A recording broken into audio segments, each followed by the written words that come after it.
Okay mga idol, no, so ito ay clutch ng Rouser 180.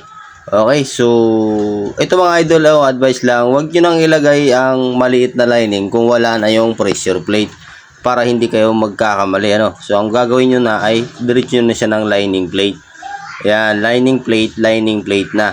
So hindi nyo na kailangan ilagay yung manipis na lining yan pagka wala na yung dalawang pressure plate. Kasi malimit kung nakakalas mga idol ay nilalagay nila pa rin yung maliit na lining, wala naman yung pressure plate. Ang nasisira kasi mga idol, yung hub at saka yung wheel.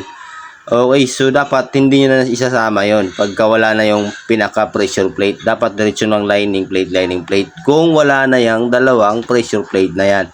Tsaka yung lining, hindi yan dapat ilagay yung maliit na lining para iwas sira ng clutch hub at saka clutch wheel. Kasi malimit yan pag mga ganyan mga idol, sisirain niya talaga yung clutch hub at saka clutch wheel niya. Okay.